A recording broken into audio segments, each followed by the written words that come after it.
Big boss Malayalam season 8 അഗ്നി പരീക്ഷയിൽ നിന്ന് അളകനന്ദയും പുറത്തായിരിക്കുകയാണ്. അളകനന്ദയെക്കുറിച്ച് പറയുമ്പോൾ ഒരു അടിപൊളി പ്ലെയർ ആവാൻ ചാൻസ് ഉണ്ടായിരുന്നു. പക്ഷേ ഈ അഗ്നി പരീക്ഷ എന്ന് പറയുമ്പോഴേ ഈ കണ്ടസ്റ്റൻസ് ആയിട്ട് എത്തുന്നവർക്ക് ഇപ്പോഴും അത് മനസ്സിലായിട്ടില്ല.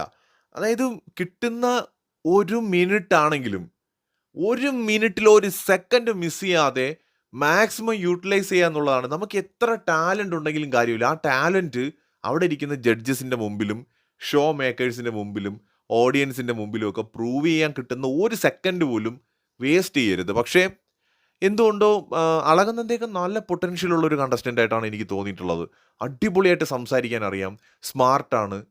പക്ഷേ അൺഫോർച്ചുനേറ്റ്ലി ഈ ഒരു അഗ്നി പരീക്ഷയിൽ പുറത്തായിരിക്കുകയാണ്. സി ഈ ഇവരിൽ ഇപ്പോൾ ഇന്ന് ലാസ്റ്റ് എപ്പിസോഡിൽ 4 പേര് പോയി. സോ ഇവരൊക്കെ തന്നെ എന്തെങ്കിലുമൊക്കെ കഴിവുകളുള്ളവരുമാണ്. സോ ഇവരിൽ ഒരാൾ വന്നാലും ബിഗ് ബോസിനകത്ത് നന്നായിട്ട് തിളങ്ങാൻ ചിലപ്പോൾ കഴിയും. പക്ഷേ അഗ്നി പരീക്ഷ എന്ന് പറയുന്നത് ഒരു മറ്റൊരു കടമ്പയാണ്. അപ്പോൾ അഗ്നി പരീക്ഷ എന്ന പുഴ നീന്തി കടന്നെങ്കിൽ മാത്രമേ നിങ്ങൾക്ക് അടുത്ത് കടലിലൂടെ പോകാനുള്ള കപ്പൽ പിടിക്കാൻ പറ്റൂ എന്നുള്ളതാണ് വസ്തുത. എന്തായാലും അളകനന്ദ പുറത്തായി. ഒരുപക്ഷെ ഇവരെയൊക്കെ നമുക്ക് ഏതെങ്കിലുമൊക്കെ സീസണുകളിൽ കാണാൻ കഴിയുമായിരിക്കും. പ്രേക്ഷകരുടെ വിലയേറെ അഭിപ്രായങ്ങൾ കമൻറ്റ് ചെയ്യൂ.